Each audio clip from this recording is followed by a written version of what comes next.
You're listening to Civic Media. You can tune into any of our live shows on any radio station across the state with the Civic Media app. Find us in your phone's app store and listen anytime, anywhere. This is your WLAK Daily News Roundup for Lake Air, 107.5 FM and 1260 AM in Amory. For WLAK News, I'm James Kelly.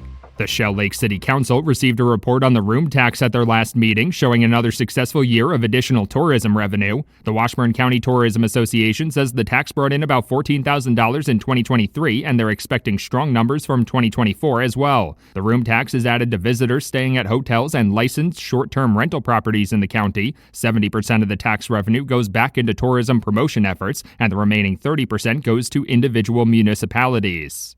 Experts are reminding northern Wisconsin residents to take precautions against the Lone Star tick as the weather warms up. The ticks have been confirmed as far north as Douglas County. Unlike the usual ticks northern Wisconsin residents might see during the warmer months, the Lone Star tick could carry with it alpha-gal syndrome. People infected with AGS could develop an allergy to red meats, in addition to symptoms of nausea, vomiting, and difficulty breathing. Experts say the Lone Star tick is also significantly more aggressive than other species. Wisconsin Department of Health Services officials say the proposed cuts to the Supplemental Nutrition Assistance Program could cost residents as much as $314 million each year. The cuts were included in the budget bill passed by the House of Representatives last week and will now head to the Senate for consideration. A DHS report estimated that around 90,000 residents could lose their current SNAP benefits under the cuts. The cuts would also force the state to pay a portion of the program costs based on its payment error rate. The Rice Lake City Council is set to once again consider the purchase of the National Guard Armory building at their meeting on Tuesday night. The Wisconsin Department of Military Affairs had previously offered to sell the property to both Barron County and the city of Rice Lake. Barron County decided against pursuing the purchase, but the city of Rice Lake has been seeking public input on potential uses for the property if they purchased it. The 1,800 square foot East Barker Street property has an appraised value of $550,000.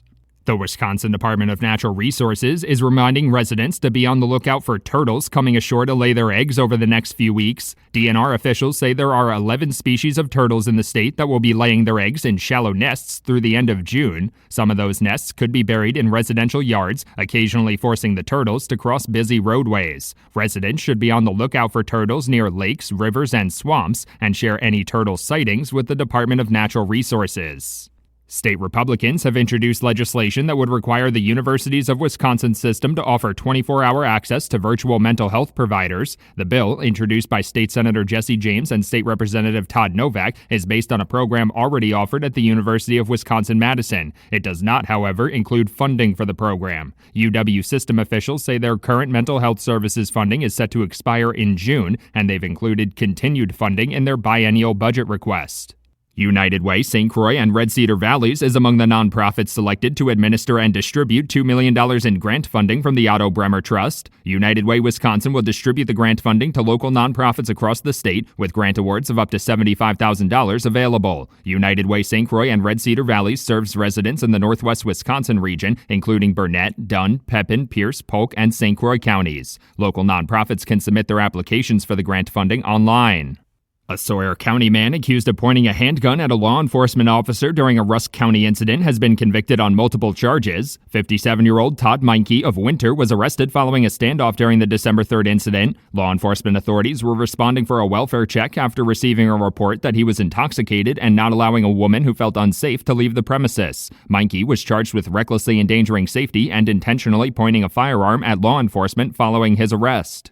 Wisconsin Attorney General Josh Kaul and a coalition of states have been granted a preliminary injunction stopping the Trump administration from eliminating the U.S. Department of Education. The Wisconsin Department of Justice announced the court order on Thursday, which restricts the administration from implementing mass layoffs and transferring the management of federal student loans and special education functions to other agencies. The court order also requires the Department of Education to reinstate previously laid off federal employees.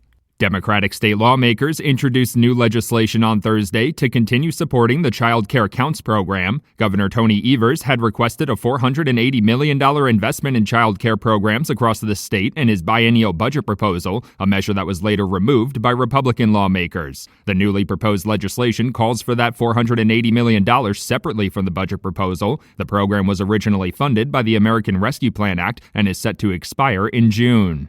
For WLAK News, I'm James Kelly.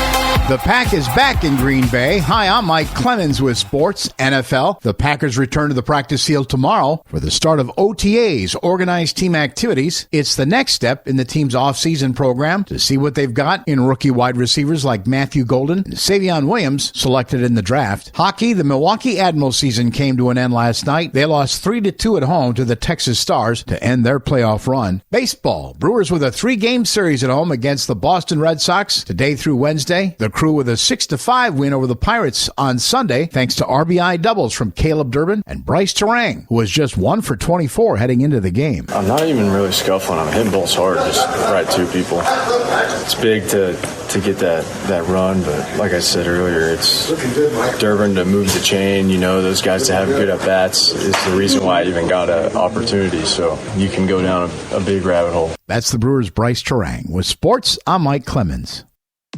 On your entertainment beat, I'm Pete Schwaba. The summer box office kicks into high gear this weekend with 2 huge releases squaring off for your hard-earned money. Let's start with The Granddaddy, which is the final installment of the Mission Impossible franchise, at least for now. Mission Impossible: The Final Reckoning continues the story from 2 years ago, where we left with a train hanging off a cliff. The film is pulling about an 80% on Rotten Tomatoes because some critics apparently don't know how to party. Not to be outdone, the live-action version of Lilo and Stitch also opens this weekend and is also anticipating massive returns at the gate. In the film, which is pulling a 73% on Rotten Tomatoes, a fugitive alien helps a young Hawaiian girl heal her dysfunctional family. If you're looking for some good old-fashioned, cringeworthy adult comedy, check out the film Friendship, which goes into wider release this weekend. If you're in a small town, you might have to road trip for the laughs, but it might be worth it as it's pulling a 90% on RT. Let's go to the movies. Katy Perry has been in the news lately for various reasons. First, she went into space for about 31 seconds, and now the New York Post is reporting that her bra broke and popped open during one of her concerts. Before you run to the Google, you should know that she acted quickly and covered up. An assistant quickly ran out and saved the day, after which Perry said, "Sorry guys, you didn't pay that much." Tickets to a Katy Perry concert range from $50 to $500. Top or no top, I think they paid plenty. And finally, Perry will no longer be waking up in Vegas. She is out at Resorts World Hotel. The singer signed a contract that would pay her up to $900,000 a show, and the deal has been terminated after the hotel and casino actually lost money during the pop star's residency.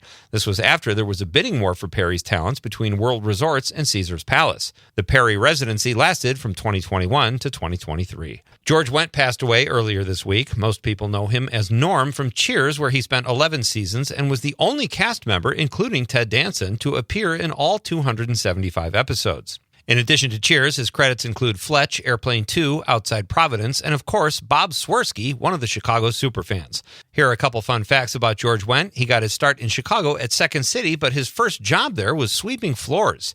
He's actually the uncle to Ted Lasso himself, Jason Sudeikis. Here are some fun Norm lines to remember George Wendt by. What's shaking, Norm? All 4 cheeks and a couple of chins, Coach. Hey, what's happening, Norm? It's a dog-eat-dog world, Sammy, and I'm wearing milk-bone underwear. For more showbiz fun, tune into Nightlight with me, Pete Schwaba, weeknights from 6 to 8 p.m. on the Civic Media Radio Network. Partly cloudy today. We'll get to the low 70s for a high this afternoon. The wind out of the northeast at around 5 to 10. Tonight, becoming mostly cloudy, will drop down to 52. Tomorrow, cloudy with an isolated shower or thunder shower and a high in the mid-60s. I'm meteorologist Sean Cable. Currently, it's 54. That's your WLAK Daily News Roundup from Civic Media.